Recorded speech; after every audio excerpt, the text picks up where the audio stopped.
Fear is inevitable. I have to accept that, but I cannot allow it to paralyze me. That is from Isabel Allende, author of The House of Spirits and City Beasts. This quote perfectly describes the overarching theme over the collection I've created while also detailing the topic that I will be discussing today. Everyone has experienced fear. Many are still gripped by fear today. They are based on emotions that we hope to conquer with sheer perseverance, strength, and bravery. But there is a story to tell for those who cannot use those actions alone. Physical and emotional disabilities come with an even stronger challenge to the individual that most people do not have to face. Therapy, counseling, clinical trials, more effort is required to move forward. I would like to first start by addressing why this topic is important to me and why I am so invested in this. Throughout my life, I have been blessed with decent health. Yes, I've carried a few extra pounds throughout my 20s, but other than the occasional aches and pains that come along with obesity, I have not been held back myself. But when my children came into my life, I then began to fear it. I worried about the slow weight gain over the past 12 years that would eventually lead to a less than fruitful life with my family. I realized I couldn't continue down that path and had gastric bypass surgery on September 30th, 2019.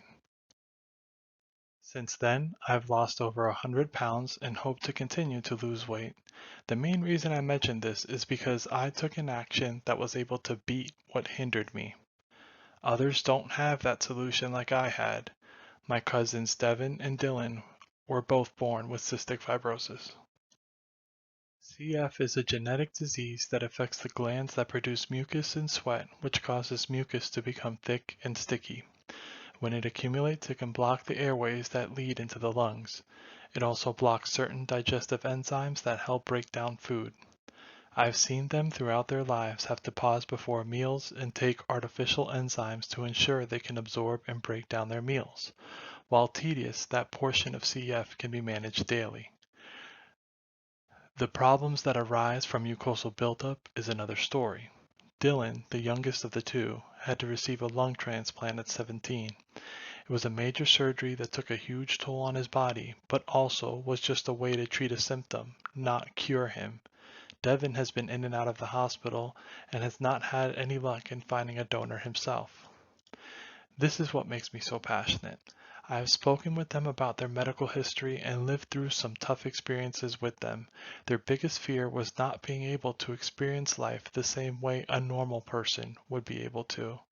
There are treatments available for symptoms, but for some, there will always be band-aids, and the fear of the unknown will linger with them forever. I assembled this collection of stories to shed some light through the window of those who must deal with disabilities from the eyes of a child.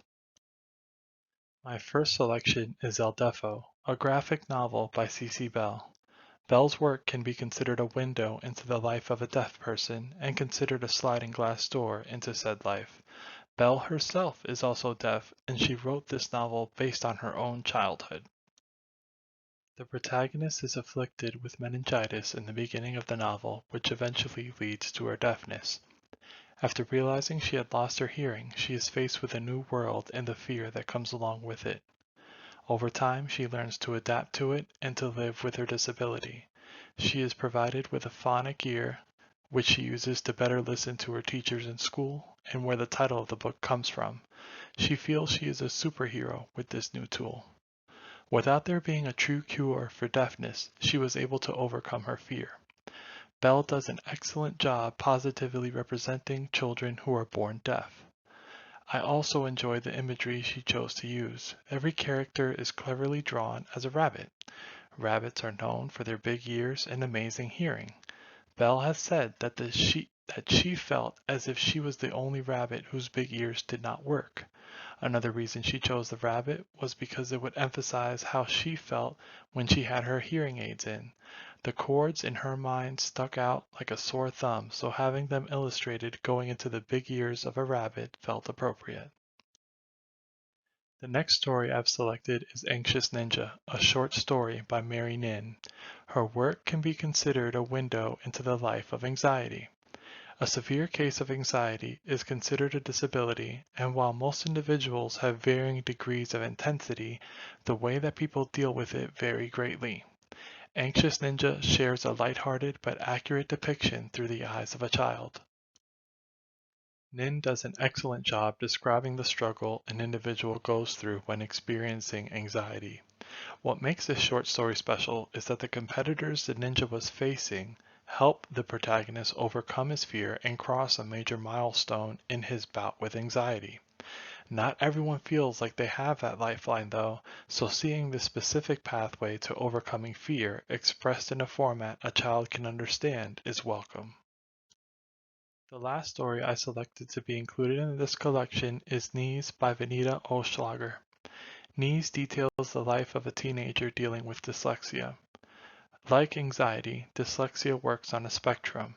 It cannot be cured, but most children with dyslexia can learn to succeed with special education or tutoring. Until the condition is diagnosed and treated, a child may deal with a sense of inferiority and the fear that comes along with it. Social ostracization may start to occur when undiagnosed. Vanita reflects this fear perfectly in the imagery she uses in her short story. She downplays the negativity and paints the protagonist in a positive light even before he learns to deal with his disability, which turns the story into a sliding glass door, welcoming the reader into a fair and fun portrayal of a less than ideal situation. I will admit that when I first started piecing the TED Talk together, I felt like I had 1,000 different ways that I could have gone. Once I put together the collection, it forced me to focus my efforts while also expanding my limited view of disabilities and how it affects our youth. The extent of my knowledge was solely based on personal experiences, but after reading the collection, I see that there are many more stories to tell. While personally the eventual outcome of the disabilities in my life may be grim, reading about others that can overcome them was motivating for me.